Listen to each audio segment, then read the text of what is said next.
Un laboratorio argentino va a fabricar la vacuna de Oxford contra el coronavirus, va a fabricar una parte, es Max Science, que llegó a un acuerdo con AstraZeneca para fabricar la vacuna, que en principio estaría, de acuerdo a lo que estiman, a mediados del año que viene.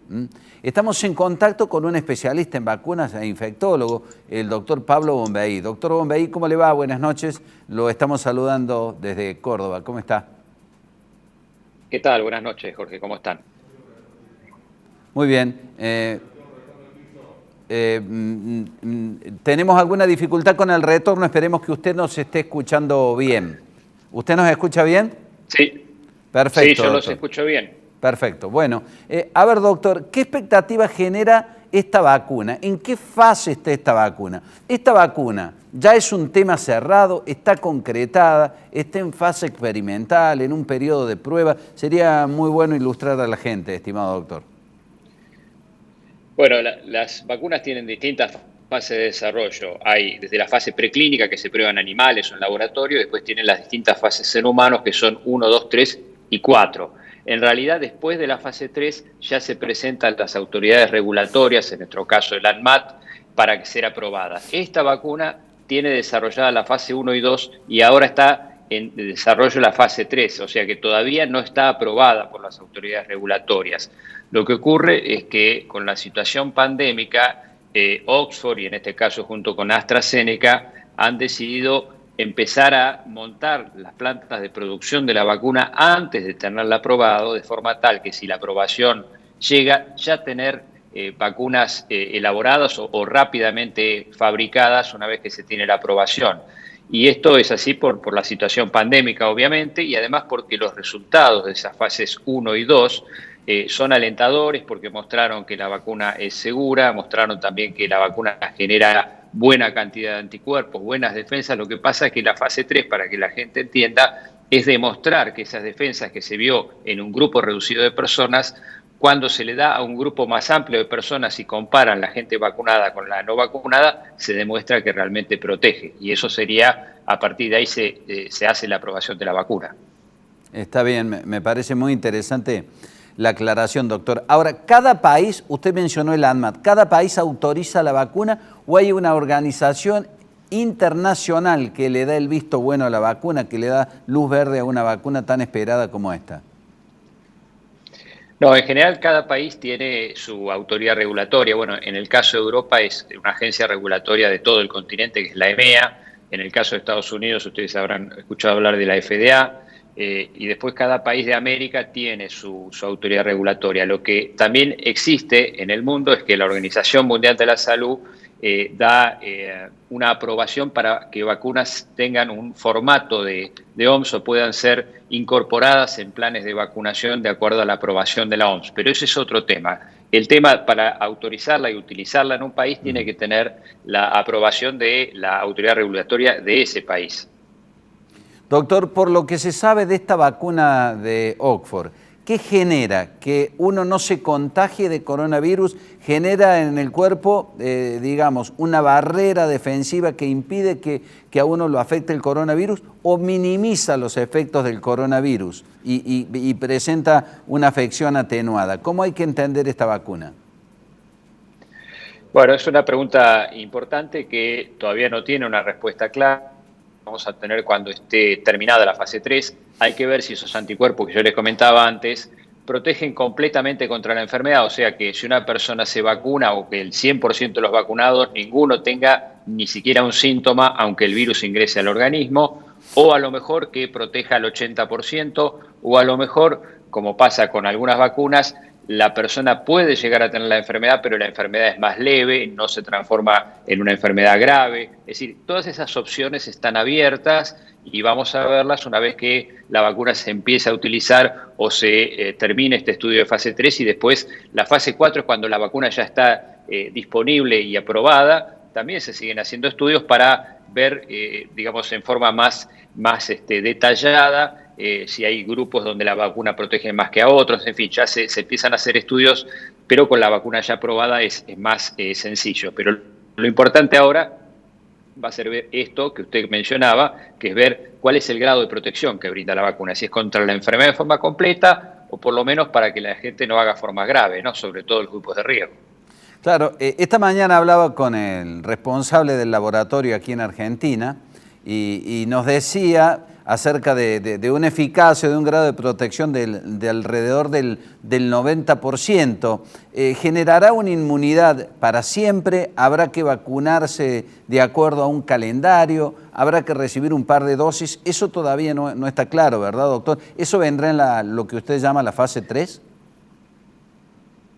Claro, lo que se vio en estas fases 1 y 2 es que el 91% de las personas que habían recibido una dosis tenían anticuerpos que se llaman neutralizantes, que son los anticuerpos que se sabe que en la mayoría de las infecciones virales brindan protección. Y después los que habían recibido 2 dosis, el 100% tenía esos anticuerpos neutralizantes. Lo que hay que ver es si eso se traduce en una adecuada protección y ver cuánto tiempo dura, porque eso es imposible saber ahora porque eso se va a ver con el tiempo. Hay muchas vacunas, como ustedes saben, que por ahí cada 10 años hay que revacunar, o al año siguiente, o a los 2 años. Eso lo vamos a ver con el tiempo. Yo creo que lo más importante es que en las fases 1 y 2 mostraron estos resultados muy, muy alentadores, muy auspiciosos, y si en la fase 3 muestran protección, por lo menos, si uno dice, no evita, por ejemplo, las formas graves, ya con eso creo que va a ser una vacuna muy, muy exitosa y de gran ayuda para la población, ¿no? Bueno, usted noto que es muy prudente. Dice, la vacuna ha generado una gran expectativa en fase 1 y en fase 2, pero hay que esperar. Esto no está del todo cerrado. No podemos decir, esta es la vacuna que nos previene o que nos salva del coronavirus. No, digamos, hay grandes expectativas, como es lógico, por estos resultados iniciales, pero lo que corresponde es que tengamos los resultados finales de los estudios de fase 3. Después esos mismos estudios son los que analiza el ANMAT en nuestro país y otras agencias regulatorias para decir, bueno, esta vacuna sirve. Además también, por supuesto, a lo largo del desarrollo e investigación de vacunas, uno de los elementos de las cualidades esenciales que se buscan en una vacuna es la seguridad. Es decir, demostrar que esta vacuna, además de ser efectiva, también es segura. Es decir, completando todo eso, terminado la fase 3, ahí podemos estar, digamos, con un grado de seguridad muy alto. Pero bueno, las expectativas son muy buenas y es positivo que además se haya generado esta iniciativa de producir la vacuna casi al mismo tiempo que se está terminando de investigar, porque eso va a permitir disponerla mucho más rápido que si fuera por las formas tradicionales, ¿no? Claro. Doctor, hay una carrera en el mundo por encontrar la vacuna y seguramente muchos intereses políticos y económicos también. Rusia anunció también que inscribía su vacuna. ¿Cómo hay que leer esta carrera, esta suerte de maratón de científicos en procura de la vacuna? ¿Todas las vacunas son serias? ¿Todos los proyectos serán serios? ¿Hay que ser muy cautos en esto? ¿Falta mucho por saber? Bueno, yo creo que acá la situación que ha generado la pandemia, que es un hecho inédito en el mundo, ninguno de los que nosotros vivimos actualmente hemos atravesado una situación como esta, creo que genera una gran expectativa y que haya distintos grupos que quieran desarrollar vacunas. Pero indudablemente acá se agregan condimentos de tipo político y de todo tipo, donde hacen que se hagan anuncios. A veces la vacuna rusa en realidad no podemos decir que sea buena o no, porque no, el problema es que no hay publicaciones científicas que a uno le permitan revisar cómo se hizo el trabajo, cuáles fueron esto que yo le decía de la vacuna de Oxford, el grado de protección de anticuerpos neutralizantes. Eso no lo podemos ver porque no está publicado. La institución que lo desarrolló en Rusia es una institución conocida que ha desarrollado otras vacunas, o sea que, digamos, tiene un respaldo. Lo que pasa es que sería necesario conocer las publicaciones y en qué nivel de desarrollo avanzado está para poder dar o juzgar un poco mejor. Pero indudablemente la política, digamos, se inmiscuye en todo esto y uno, desde el punto de vista científico, lo que quiere son datos que demuestren lo que está haciendo cada uno, ¿no? Doctor, le hago una última pregunta, le pido una respuesta breve, si es tan amable. Estaba leyendo recién en los portales que los infectólogos que asesoran al presidente le sugieren poner un horizonte temporal, no hablar tanto o no seguir utilizando tanto el término cuarentena por el hastío y por el cansancio de la gente después de 150 días. ¿Hay una revisión en algunos parámetros? Yo creo que eso es natural. Estamos todos cansados de la situación y queremos que esto se termine lo antes posible. Yo creo que ahora hay que enfatizar sobre todo en el comportamiento de la conciencia individual. Lo que hagamos nosotros, además de protegernos a nosotros, los protege a los demás. Si todos tomamos esa conciencia, lo que se llama cuarentena no va a ser necesario o cada vez se va a ir flexibilizando más, porque todo el mundo va a poder tomar esas medidas y vamos a disminuir los contagios. Yo creo que la intensidad de la pandemia va a ir disminuyendo y todo esto vamos a poder flexibilizarlo en corto tiempo. Muchas gracias, doctor. Un gusto como siempre. Buenas noches. Gracias, buenas noches. Un Gracias. saludo. El doctor Pablo Bombay, reconocido infectólogo, especialista en vacunas. Vamos a seguir con el tema porque la verdad que lo que se anunció ayer es muy importante. Está en línea el doctor Roberto Chuit, otro reconocido infectólogo. ¿Cómo le va, doctor? Buenas noches. ¿Cómo está, Petete? ¿Cómo anda usted? Buenas noches. Bien, bien, buenas noches. Bueno, estábamos hablando con el doctor Pablo Bombay y queremos tener también su impresión. El doctor pedía prudencia y mesura, dijo sobre la vacuna. Vino bien en fase 1, fase 2, pero falta todavía. ¿Cómo observa usted lo que se anunció ayer? Bueno, primero, es importante lo anunciado que pueda haber un laboratorio argentino produciendo la vacuna para Argentina y para el resto de América, lo cual da la probabilidad que de servir la vacuna tengamos una rápida disponibilidad de la misma. Ahora bien, desde el punto de vista de la ciencia, de la investigación, todavía faltan algunas etapas para ver si esta vacuna es realmente lo que nosotros esperamos. Y ya nos ha pasado con algunos medicamentos que fueron presentados, que fueron reportados como que eran una maravilla y después los estudios científicos demostraron que tenían su utilidad pero que no eran lo bueno que se esperaba. Y en general, en esto lo bueno es que hay 6 vacunas con probabilidades de ser utilizadas y todas ellas están ya pasando prácticamente a una fase 3, que es la que demuestra si la vacuna es efectiva. ¿Cuánto tiempo va a ser su efectividad? Todavía no lo sabemos porque sería muy nueva. Pero lo primero es demostrar que yo me pongo la vacuna y me protege. Ahora, la pregunta que uno se hace, que usted la ha hecho ya en varias oportunidades, ¿me protege para no enfermarme? ¿Me protege de las enfermedades graves? ¿Me protege para la vida? Es decir, todavía hay muchas preguntas que nos tenemos que responder con respecto a estas terapéuticas, ¿no? Bueno, todo indica lamentablemente que se nos va a ir el año. Este año no va a haber vacuna en la calle, ¿no?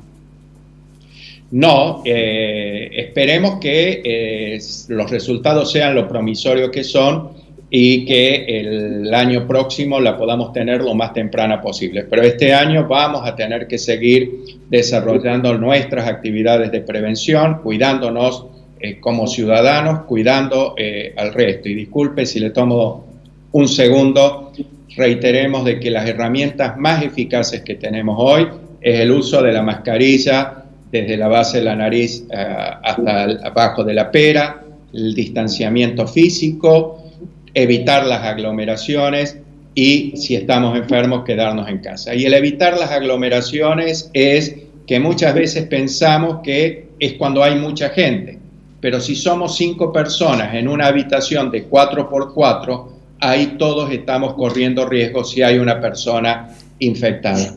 Estas pequeñas medidas nos van a permitir que nosotros sigamos recuperando nuestra libertad de movimiento y de relacionamiento, ¿no? Doctor, usted siempre fue partidario de esta cuarentena que se ha transformado en la más larga del mundo. Se lo pregunto porque en muchos países se volvió a una determinada normalidad. La gente viaja, se toma un avión, va de vacaciones, se sigue enfermando y se sigue contagiando. Pero hay un movimiento distinto. ¿Usted entiende que el gobierno ha hecho bien, que los infectólogos que han rodeado al presidente y las decisiones políticas han sido verdaderamente las adecuadas? Bueno, desde el punto de vista general podemos decir que Argentina pudo desarrollar una actividad que ha prevenido fallecimientos fundamentalmente, es decir, otros países con números similares de infectados duplican o triplican o más el número de fallecidos que tiene Argentina. Ahora bien, pero también tenemos otros países, como tenemos Uruguay, que nunca estableció una cuarentena. Uruguay lo que estableció fue una emergencia sanitaria y hubo un comportamiento social que respetó lo que son las premisas básicas. Y en este momento Uruguay tiene 1.300, 1.400 casos y tiene, lo que usted dice, una determinada libertad. Esto depende muchas veces de lo que son las responsabilidades que cada uno de nosotros tenemos. Es decir, yo puedo plantear que tengamos movimientos, pero usted ha visto que hay gente que ha roto muy al inicio de esta cuarentena, que ya no es una cuarentena, ya es un aislamiento social prolongado, ha roto estos procesos o estas intervenciones, como el tan llamado baby shower, o lo que pasó con esta persona en Santiago del Estero, que contagió a infinidad de familias. Es decir, acá hay una responsabilidad del Estado fuerte, pero también una responsabilidad de la sociedad. Y en ese aspecto también Argentina tiene diferencias. Si usted ve lo que pasa en conurbano y Ciudad de Buenos Aires, Río Negro, Chaco y Jujuy, es muy diferente a lo que está sucediendo en la provincia de Córdoba en muchos aspectos.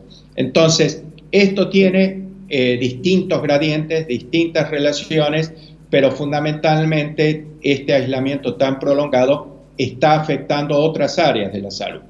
Es decir, el control de las enfermedades crónicas, pacientes que necesitan apoyo fisioterapéutico, personas que requieren apoyo psicológico, apoyo en su salud mental. Es decir, hay una serie de efectos que se están comenzando a vislumbrar que es necesario retrotraer, pero también es cierto que la gente tiene temor. Es decir, hemos visto en esta epidemia que los centros de salud en algunos casos presentaban profesionales infectados. Entonces a mí me da miedo de ir a ese lugar porque me voy a infectar. Pero en realidad Argentina tiene más de 38.000 centros sanitarios y son unos pocos los que han presentado esta circunstancia. Por lo cual la gente debería volver a su médico para sus controles de tensión arterial, de su diabetes, sus tratamientos de detección de cáncer, etcétera, etcétera. No sé si le he respondido, Petete. Claro que sí, doctor. Bueno, nos quedamos con la expectativa. Tenemos que seguir cuidándonos, por lo menos manteniendo el distanciamiento social, hasta que esté la vacuna y tengamos alguna certidumbre mayor. Por ahora es un dato positivo entonces lo de este laboratorio que va a fabricar la vacuna de Oxford, ¿verdad? Es muy positivo porque planteémonos nosotros que al ser productores estamos en la primera línea de disponibilidad de la vacuna. Si no estuviéramos en la cadena de producción, tal vez estábamos muy atrás en la disponibilidad o en la distribución de lo que fueran las vacunas. Lo cual, si esta vacuna sirve, como pueden venir otras que se puedan llegar a producir en el país, esto va a permitir que Argentina pueda recuperar muy pronto su actividad normal, ¿no?